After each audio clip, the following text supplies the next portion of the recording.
What's up everybody, welcome back to a brand new video on Lexalexus. Today it is the championship review for match day 28. A very peculiar set of games to review for today. Next weekend we've actually only got 3 championship games taking place because the rest of the championship teams have got FA Cup action taking place. So it's a nice break and a change of pace considering with the amount of games that we are covering in a very short space of time.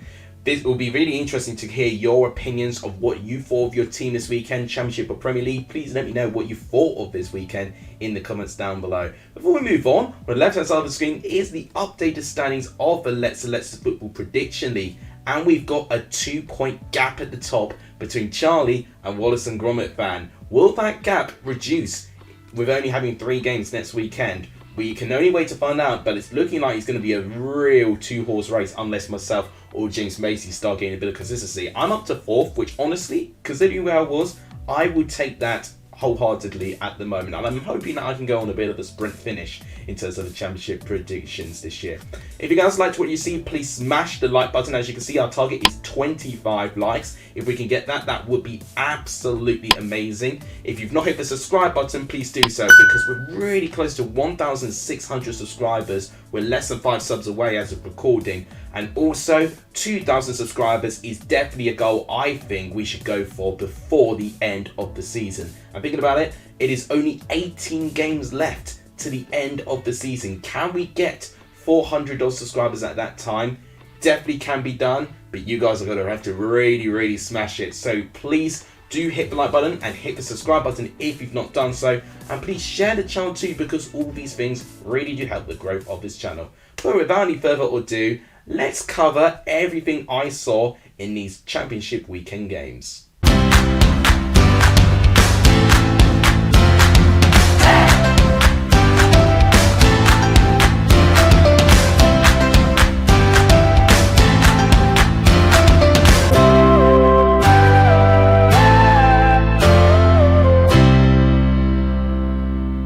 Let's first start off with Sheffield United versus Hull City. Sheffield United once again picking up all 3 points, which I did predict. Not this scoreline, I predicted 2-1, but it was a very tight game, and I should have known that there was not going to be many goals, because Hull have definitely improved their defence under Liam Rosenior. It's the thing I kept droning on about, that Rosenior has really improved with Hull City. I just thought Sheffield United were potentially going to get a couple more moments there. They did make one moment count, and it was a very early goal by Daniel Jefferson, one who's not had a huge goal scoring season and has never really had a big goal scoring season for Sheffield United, especially in the Championship. But he has turned up in some really important moments, and this is one of those moments here to make it 1-0. You could see from the attack momentum that Hull actually had a pretty strong spell in the second half, but that was halted when Benjamin Tete got sent off for an early shower. Now, I didn't actually manage to see that red card back, but bearing in mind its violent conduct, I would probably expect that to be a fair decision with it being a red card offence. If we go by stats, you can see really close actually, 13 shots to 10, 5 shots on target to 2. So you can see Sheffield United didn't actually have those too many shots more than Hull, but they definitely substantially had a lot more on target, so they were definitely clinical minded within that game. They missed 3 big chances. So yeah, that's the thing with Sheffield United. I keep saying that they do tend to miss big chances, and a lot of the times it does stab them in the back. That happened when they drew against QPR, for instance, in one of their more recent games. But you can see they're back on winning ways, 2 wins in a row, 57 points, 13 points clear of 3rd place Watford. Considering how inconsistent many of these teams are in the Championship as well, you know, seeing this level of consistency from 2 teams is very rare. It's giving me a similar vibe to Norwich and Watford from 2 seasons ago, where they kind of really were very dominant actually within that season. I know Brentford actually caught up a bit, but that is literally what it's reminding me of, because both Norwich and Watford 2 seasons ago from the get-go were just downright like the 2 best teams in the league, and this is definitely like that, but on another level of ridiculous. For Hull, they feel a little bit unlucky, I think. I actually think they performed quite well with great spirit, actually. It is their first defeat in a while, and they've actually had a really good unbeaten run, actually, you know, going into this game as well. You'll see with their home games here, Hull City have actually gone 3 home games unbeaten, but look at this. Yeah, definitely bad with their home form. But it's their away form that has actually been much better, as you can see there. They've actually had 3 away wins in their last 4. So Hull had a big unbeaten run, but Sheffield United, you've got to give them credit. They managed to find a way to get around it, and it's really looking likely that nothing's going to stop them. Potentially the red card may have really halted things as well. We saw a glimpse of maybe Burnley cracking under pressure when West Brom took the lead in this game, but Burnley once again proved their worth by mastering a comeback. They actually had one quite recently against Middlesbrough, if I'm right in saying, where they were actually 1-0 down early in the second half, but 2 quick goals end it, and 2 quick goals is how Burnley kept their 3 points as well. Darnell Furlong, very early goal, and the fact it was so early on as well probably was a bit more concerning for West Brom's part. If it was a little bit later, or in fact quite a fair bit later, that early goal or that first goal for West Brom, then I think Burnley would have had to really try and pull something like a miracle to try and get something from this game. Teller, who's been absolutely brilliant this season, the fact he's not been recalled by Southampton yet is a blessing for Burnley right now. He made it 1-1.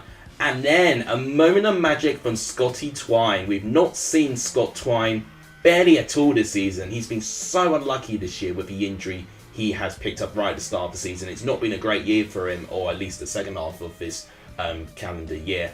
But that free kick, chef's kiss, classic Scott Twine we saw at MK Dons. He replicated it here, and what a moment to do it as well. Definitely making his transfer move more worthwhile for the Burnley fans. They knew what he could do, but they had to wait really patiently for that. Now you can see here, Burnley 62 points. They are 18 points clear of Watford, and the maximum points that Watford can get, and doing the quick maths right now, is 99 points. I don't think Watford can actually go above 99, 98 points is the max that Watford can get at this time. Burnley only need 37 points, so actually, yeah, Watford can only go up to 98 max. Burnley don't even need to get 100 points to even clutch promotion ahead of Watford. And that's assuming that all these teams are going to win every single game. It felt very easy for Burnley. And, you know, they have been blessed with a good manager. They've been blessed by having some good options and some good recruitment in. But they've had to talk the talk as well as, you know, doing the walk as well and actually delivering their performances on the pitch. And fair play to them, they did exactly that. And right now, Burnley are cruising. West Brom, it is their first defeat in quite a long while. But for the fact that they're still 10th is amazing. Actually, when they were beating Burnley, they were up to 3rd place. So that tells you how close this section of the table really is. There's only 3 points separating 10th and 3rd place, which is incredible. We had a bonkers game going around at the CBS Arena. Norwich have been a lot more entertaining since David Wagner has come in. It ended 4-2 to Norwich. One area of concern still for Norwich, I can say from this game, is defence. Coventry had their moments. I mean, this half alone has been ridiculous. We saw 5 goals in this half in the space of 20 minutes straight. That's averaging a goal every 4 minutes, which is absolutely stupid. So Michael Rose had an own goal. Ono Hernandez made it 2-0. Josh Sargent with some brilliant solo work there to make it 3-0. But then a quick double by Allen and Palmer made it 3-2. And we thought, what on earth have we got now? Because it really looked like Norwich really wrapped it up. Coventry made it very interesting, went on a really good spell.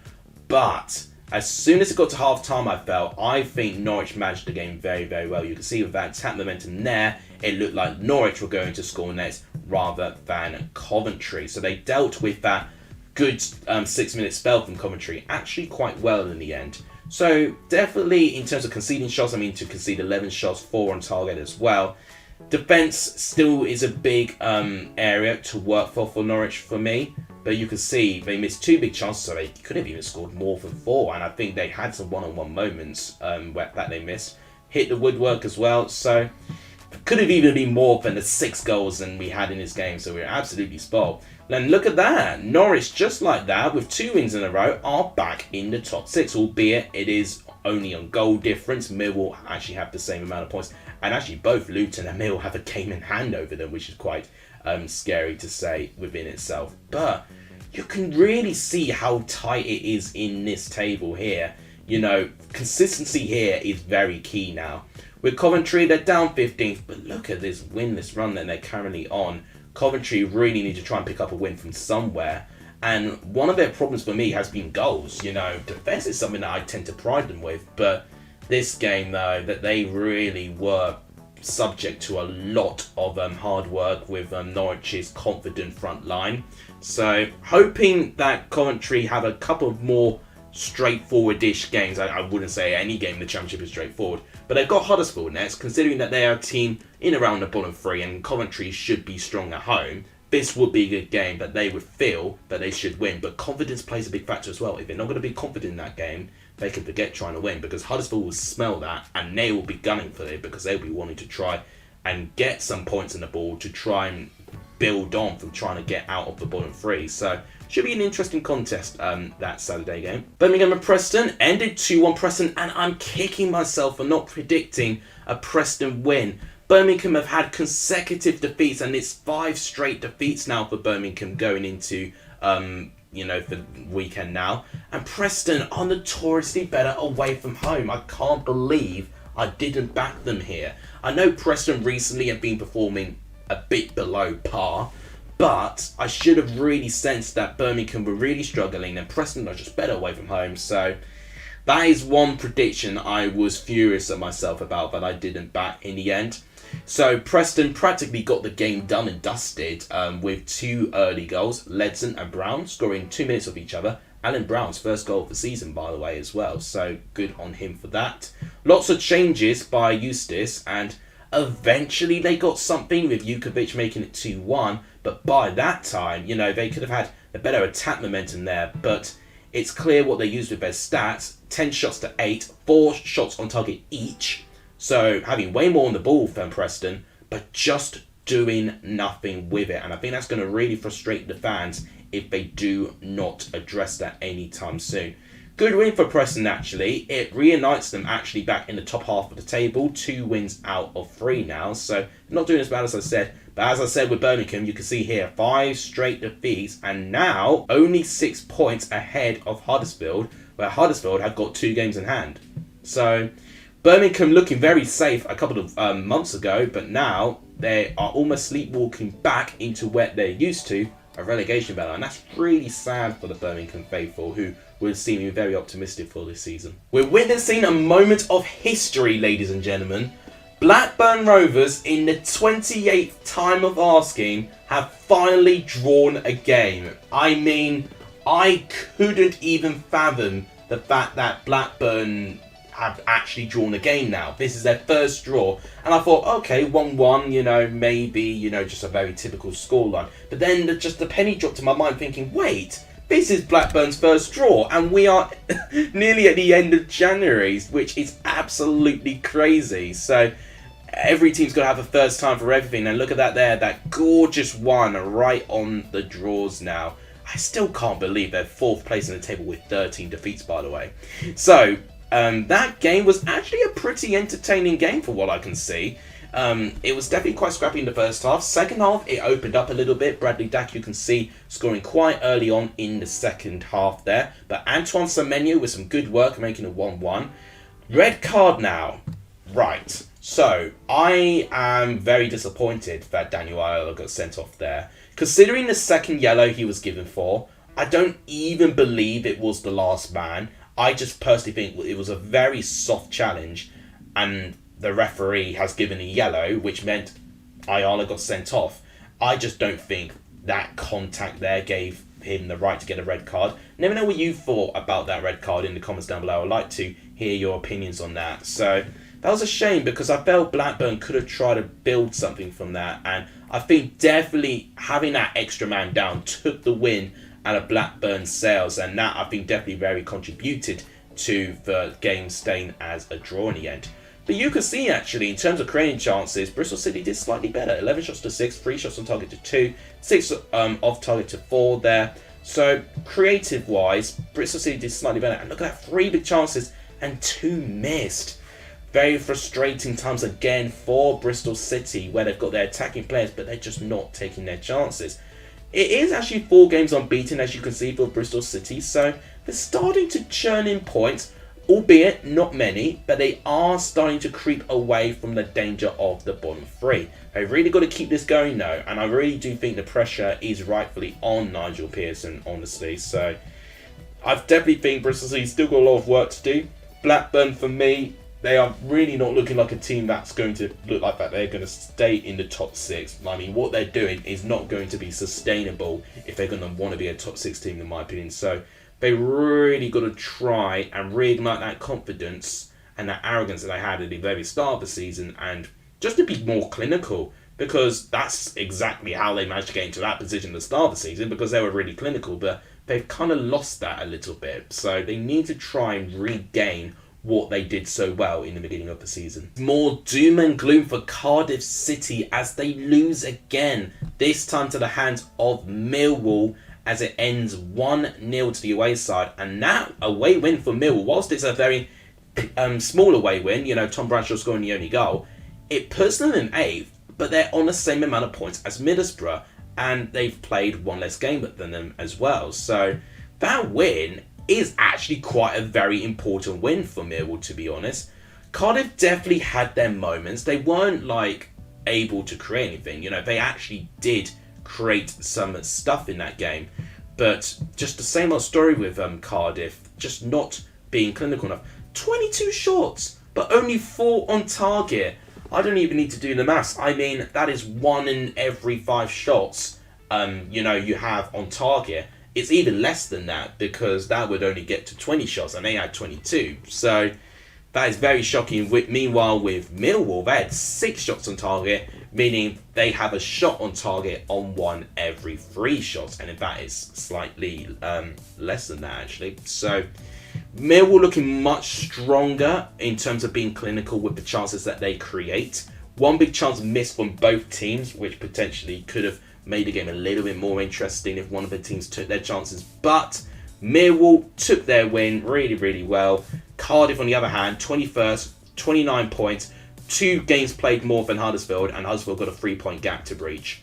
And they can easily do it as well. Even Blackpool have a game in hand over Cardiff, following that their game did not take place in this weekend as well. They've got a 3-point gap to breach as well. And with a new manager, I'd be very worried if I was Cardiff right now. They really need to find someone as a good championship manager to try and take over in the final part of the season, just to keep them up. If Cardiff get relegated, it'll be absolutely devastating, considering what the club has been treated like in the past couple of years. Now to a score prediction, I actually got spot on. It was QPR and Swansea. It ended as a 1-1 draw. Of course, I've skipped Blackpool and Huddersfield, like I mentioned. That game did not take place due to icy conditions on Bloomfield Road, which I think was a little bit of a shame how last minute it was cancelled. But with this game, this went ahead, and actually it was a very interesting game. So Jamal Lowe, new signing for QPR, took the lead. I always sung my praises of how good Jamal Lowe was as a championship player, and he's already looking like that he's hit the ground running at QPR, which is great to see. Obviously a former Swansea player as well, actually from last season. So scoring against his former club there. But in the second half, you can see from that attack momentum, definitely from 60 minutes onwards, it was Swansea pushing, and for the way that Swansea kept pushing, they eventually got their equalising goal. Jake Fulton in the 81st minute, with Luke Cundle getting the assist. Let's delve into stats. 15 shots to 12, 4 shots on target to 2. So I would argue that QPR did better at creating chances, but you can see definitely from the way that Swansea play, they always are going to have more of the ball. So I actually think this was actually quite a positive performance by QPR and Critchley. I think it's not been a style that he's been able to translate very, very quickly. It's taken time, but, I know they're winners in 5, and they've only lost 1 in 5, actually. So Critchley's just got to turn these draws into wins, and honestly, I do see QPR climbing up the table. As with Swansea, you can see that they're just above QPR, actually, in the table, only 1 point above them as well, with 29 games being played between them there. I think both QPR and Swansea definitely got the potential there. It's really going to be now down to see which one of them are going to be more consistent moving forward, which will have the better season at the end of the season. What an impressive win for Stoke City, honestly. 4-0. We don't see that scoreline often with Stoke City at all. So when we do see it, we kind of go, really? But in no disgraceful way, I feel like Stoke is just one of those teams that can either be amazing, but can also be really, really bad. There's no consistency there.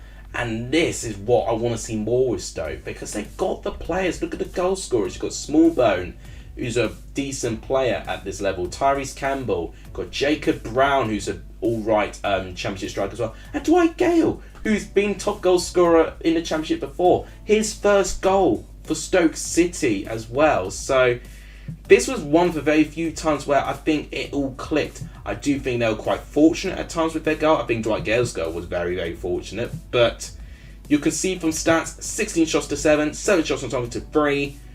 Reading having more of the ball, which actually is very interesting to me. But you can see Stoke off the ball played the game perfectly. They were clinical, they created more, and Reading couldn't deal with it, as you can see. Reading now, they are winless in 4 games actually. Stoke, with this impressive win, they don't actually move that high up the tables at all.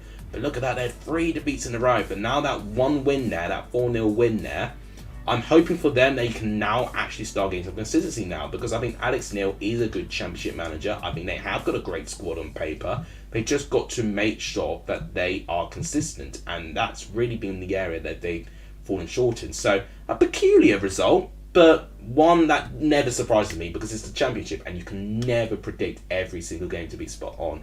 With Reading, I mean, they really got to make sure that they don't have these sorts of performances again, because they were absolutely woeful in this game. And if they do start having these woeful games more consistently, are they going to do what Birmingham are starting to do, starting to drop down the table and re-enter a relegation battle? I hope not, because I actually think they've done really well this season, Reading. But they've got to be very careful that they don't have these odd performances sneaking in here and there. Watford and Rotherham ended as a 1-1 draw, and this just turned out to be a really good result for Burnley and Sheffield United. You can see that draw there. As I said, 13 points clear. Sheffield United find themselves, and Burnley 18 points clear. And if Watford are going to drop points at home to a team like Rotherham, then they're just really gift-wrapping promotion for Burnley and Sheffield United. Although, to be fair, Rotherham actually gave both of them quite a good game, to be fair. But the thing is with Rotherham, they were struggling quite recently, but they picked up a really good win, actually, a 4-0 win against Blackburn Rovers. And for the fact they've got an away point here against Watford, considering their position on the table, they've done really well for that. They took the lead, actually, with Shane Ferguson in the first half. João Ferreira managed to make it 1-1. Clearly what's happened with Watford, I think, is definitely injuries playing a big part. If I look at their squad, for instance, you've got Ezebayo, Kone, Martins, Morris and Ferrier. These players I just would not expect to be in a Watford started 11, to be honest. So I definitely think that played a really big part into it, unfortunately. I think they've just got a limited quality squad based on the injuries that they got. So maybe investment will be helpful for Watford moving forward, but it's just going to be very difficult for them to catch them, honestly. They're going to have to really hope that Sheffield United and Burnley implode, which I just don't see happening. With Rotherham, it's a crucial point, actually. They're on 31 points. They're not safe for me. They're still way too close in that relegation battle. But if they actually stay unbeaten for quite a fair few couple of games, they might amass more points to actually get, safe. And the fact they're already over the 30-point mark, it's definitely a better point return that I'm used to seeing with Rotherham. So I'm pleased for them that they are improving. I definitely think this is definitely an improved Rotherham team that we've seen in previous years. It's now just going to be interesting to see if they can maintain the bottle and survive the drop, which I really hope they do, because I actually think it will make a nice change for the championship. Another score I predicted spot on was Wigan 0, Luton 2. I mean, Wigan are taking a one-way trip back to League One if they're not careful, because they've already got a 4-point gap from championship safety with the same amount of games being played. 15 defeats all season, no side has lost more games than Wigan. So you would see Huddersfield losing the second most, and actually Blackburn in fourth place have lost the third most games, which is shocking in itself. But Luton, you can see here, I mean, look at this, 4 wins in 5. That loss they had in between was against a really informed West Brom team, which is no reason to be ashamed of, really. And the fact that they are this close in the top 6, and considering they changed the manager and we knew what happened when they changed from Nathan Jones last time, it didn't go so well. But they've really inherited a really good championship squad. They really have. I'm really excited to see where it goes. Adebayo, and it was Harry Cornick who scored the 2 goals. 2 typical goal scorers you would see in a Luton Town team there. When you go for the stats, you can see 10 shots to 8. Very little on target, but Wigan have scored with their only 2 shots on target. That tells me that the defence has not been able to deal with their chances very well, but also potentially the goalkeeper. I need to see the goals back to see if there were any that, Jones should have done better in goal. So I will look into that. But Wigan to only have 1 shot on target at home, that is also a big problem in itself. So you can't just be relying on 0-0 draws or hoping that your opposition team doesn't score against you. You need to create more than 1 shot on target at home. So I'm quite worried about Wigan, to be honest. Luton, I've got nothing but praise for them. They're really going places, and I've got to say, well done to Rob Edwards. He's really taken a big amount of pressure. He definitely probably didn't expect to jump from Watford to Luton as quick as he did this season, but he's done really well for himself, to be fair. And then the game that took place yesterday, Sunderland 2, Middlesbrough 0. Sunderland's first win at the T-Square Derby, actually, since 2012, which is quite shocking. But we finally see Middlesbrough falter under the pressure. You can see that defeat now with next to their string of wins, and that defeat came quite costly, as you can see. They're on 42 points, but with the same amount of games being played as Norwich and Blackburn, they have lost a bit of ground, and Luton and Mill can overtake Middlesbrough as they've got a game in hand, and they're also on the same points. And we'll see Middlesbrough very comfortably in the top 4, top 3 as it seemed. So it shows you how close it is in that section of the table. 3rd to 10th, or basically the top half, and the relegation battle are so close, and they're all separated by within a couple of points, that the table could literally turn upside down within a couple of game weeks. So with this game, you can see with the attack momentum, it was actually something that really asked more questions and they deserved it. So what happened, as you can see, Del Fry got sent off. For me, very soft. And was it outside of the box? That is another question I want to ask you guys. I felt that it was a typical example of Ross Stewart timing his foul to the point where he would seem like he was falling in the box. I think the initial contact and the contact that makes Stewart go down was actually on the line of the penalty box.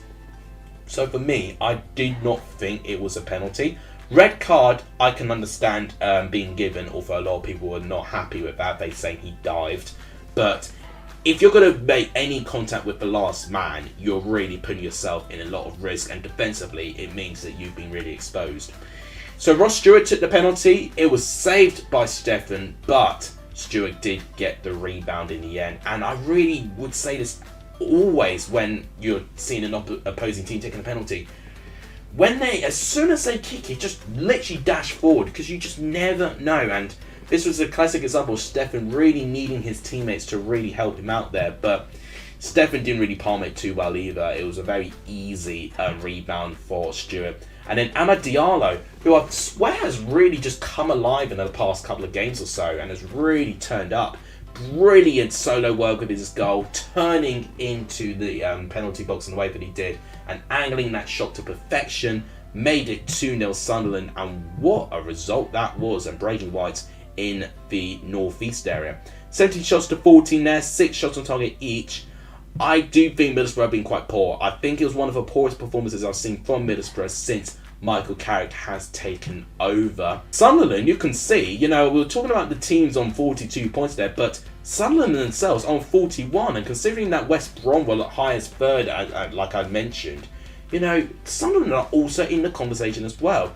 It is absolutely crazy that we can consider yeah, we can consider QPR as far down as that, I'd say, to getting into the top 6, since QPR are only 3 points off the top 6. So that area of the table is really starting to form a big amount of competitiveness, and I'm really excited to see what happens with it, because honestly, I think it will be a really good climax. Maybe not for the promotion point of view, but I'm hoping for the relegation battle and the top 6 battle, it's going to deliver. So guys, that is my review done. So top 2, as always, Burnley and Sheffield United, just increasing the gap, and they will get promotion wrapped up by March at this rate. It's ridiculous, really. Top 6 currently is Watford, Blackburn, Norwich and Middlesbrough, but you can find it'll be Luton, Millwall, Sunderland and Preston or West Brom or Swansea QPR by next week. It's that tight. 3 points separating 5th place to 13th place. Incredible. And then 2 points below that, you've got Reading, and then you've got Coventry, Hull, Bristol City, Stoke, managing to get some breathing space. Then the teams in danger, you've got Birmingham now, which is a shame, Rotherham, Cardiff, and the teams in the bottom 3, Huddersfield, Blackpool, and Wigan. So guys, that wraps it up for my video today. I think I do drone on a lot in these review videos, but that's because I do have a lot to say. I always hate myself when I have to edit these videos, knowing how long I have to look at some footage for. But having said that, I always really enjoy talking to you guys about the Championship. I think it's a really nice way to get us all involved, and I'm hoping you guys really enjoyed this weekend, whether it's Championship or Premier League stuff. I will update the Premier League Prediction League ASAP. I think I am going to take a good couple of days off recording as well. I may or may not do a video for the 3 Championship games. It's kind of pending at the moment whether I'm going to do it. I have got some studies coming up which will take major priority over all of this, and I'm really hoping very soon that if we reach a landmark of subscribers, maybe 2,000 subscribers, I definitely want to reveal what I think will be good for this channel moving forward as well. So thank you guys as always for the support. Please smash the like button if you've not done so. If we hit 25, that'd be amazing. Please do hit the subscribe button if you've not done so. That's also amazing if you do that as well. My socials are down there in case you do want to follow me. My Instagram's slightly changed, but if you type that in, you should still be able to find my account. Please also share the channel as well to all your social medias and any way you can. All of those things really do help. Thank you guys so much for watching. You guys are legendary if you saw the end of this video. And as always, I'll see you guys soon. Take care, everyone.